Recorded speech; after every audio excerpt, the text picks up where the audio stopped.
Hi, second grade friends. I have another version of Goldilocks and the Three Bears to read to you today. This one is called Dustylocks and the Three Bears. And Goldilocks has a different name, Dustylocks. So let's see if we can compare her characteristics from the other versions to this version of her being called Dustylocks. And this one is by Susan Lowell and illustrated by Randy Cecile. Dustylocks and the Three Bears.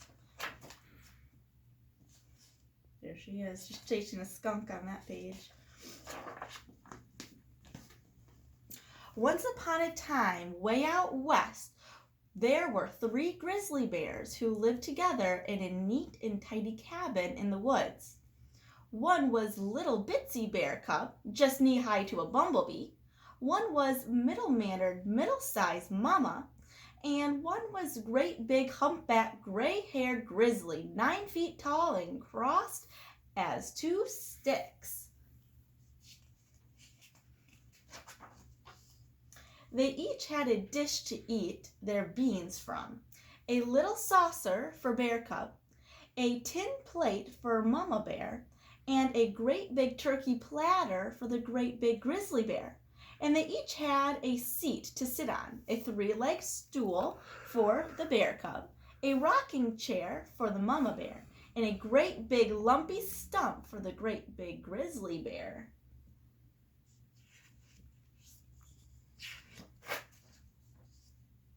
And they each had a bed to sleep in, straw mattress for the bear cub, a feather bed for mama bear, and a great big heap of prickly green branches for the great big grizzly bear. One day, while their red-hot beans were cooling in their 3 dishes, the bears went out for a walk, and just as soon as they turned their grizzly backs, something strange came blowing out of the woods. What could that be? A cloud of smoke? A swarm of mosquitoes? No, siree, it was a dirty little girl. She hadn't bathed for months of Sundays, so everyone called her Dustylocks. But trouble was her middle name. That little outlaw had run away from home without stopping to kiss her mother goodbye. First, Dustylocks peeked in the bear's window. Then she squinted through the keyhole of the cabin door. Finally, she barged straight inside. Those grizzlies were fine, upstairs and law-abiding critters, honest as the day is long, but they never locked their door. Beans, cried Dustylocks. Yahoo! I'm so hungry I could eat a saddle blanket. Now, if the bears had been there, they would have shown true Western hospitality, she said. Sit right down and dig in. But crusty little Dustylocks didn't wait to be asked.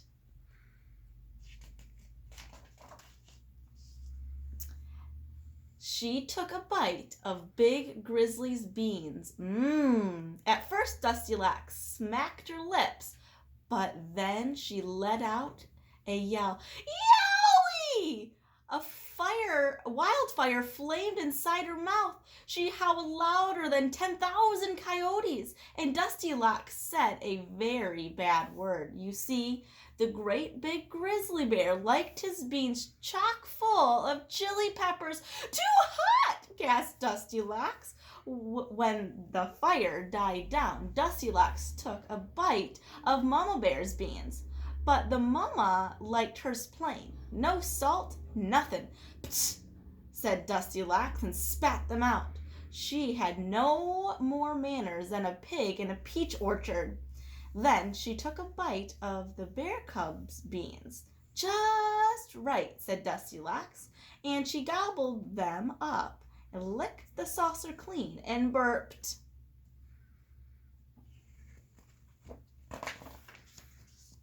Next, Dustylocks sat on the great big grizzly stump. I'm rough and tough, she bragged, but it was even too lumpy and bumpy for her.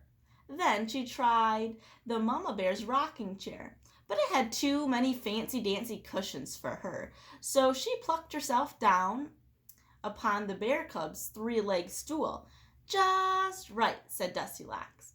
but that heavy little redneck sat that poor stool right into the ground. This made her madder than a half-squashed hornet. She kicked the pieces out of her way and stomped upstairs.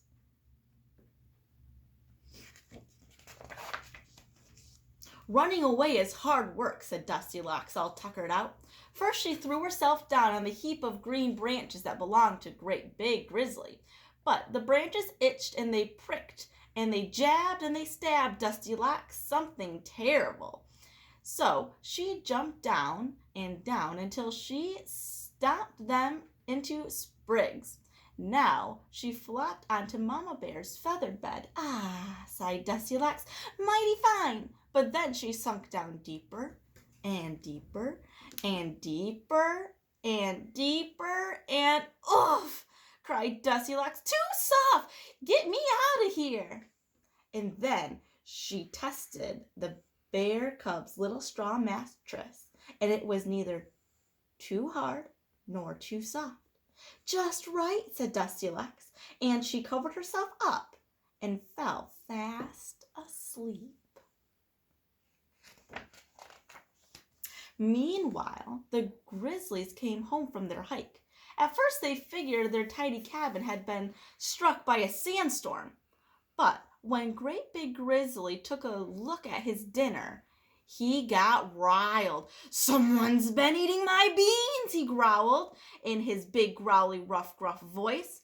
Someone's been eating my beans, said Mama Bear in her middle-mannered, middle-sized voice. Someone's been eating my beans too and is eating them all up, squeaked the bear cub in his little bitty baby voice. Uh-oh. Now Dusty Locks had tiptoed over the stump. Someone's been sitting in my chair, growled the big bear with his great big grouchy voice. And Dusty Locks had dumped the cushions on the floor. Someone's been sitting in my chair, said Mama Bear in her middle-sized voice. And someone's been sitting in my chair and smashed it all to fiddlers, squeaked the baby bear cub in his little bit bigger voice than before. The Great Big Grizzly got real riled. Bean rustlers, he roared, chair busters, and the three bears galloped upstairs looking for trouble. The first thing they found was a heap of stomped sprigs. Someone's been lying in my bed, growled the big bear in his great big gruesome voice. Then they saw feathers scattered from here to breakfast. Someone's been lying in my bed, said Mama Bear in her middle voice.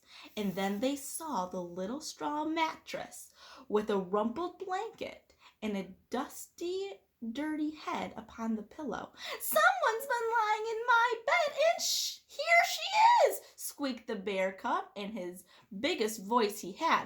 Well, I'll be bumfuzzled, growled the great big bear while scratching his grizzly gray head in amazement.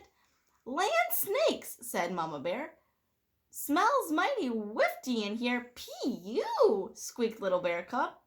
Is it a skunk? When Dusty Locks heard the big grizzly's voice in her sleep, she dreamed of thunder and lightning. And when she heard the Mama Bear's voice, she dreamed of her own mother. But when she heard the baby cub squeak, she dreamed that she had a bug in her ear, and she woke right up. And when she saw the three grizzly bears staring at her, Dusty Locks was so scared that she tumbled out of bed, took a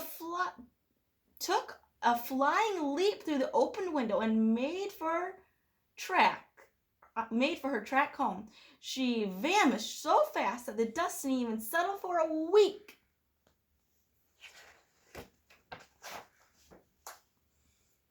The moment Dusty Locks' mother got a hold of that dirty little desperado, she dunked her in the bathtub, and then she scolded and scrubbed, and she rubbed and she hugged, and she kissed Dusty Locks into a whole new girl entirely.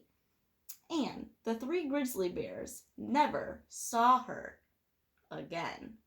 So take a look at what Dusty Locks looks at looks like now. And I wonder if the grizzly bears have seen her, but she's just a little bit neater and cleaned up now. Or if they did, they'd never recognize her. Because there she is, and there are the three bears. Well, that was a different version of Goldilocks and the Three Bears. I hope you enjoyed this version, and I will see you again tomorrow with another Read Aloud. See you later, friends.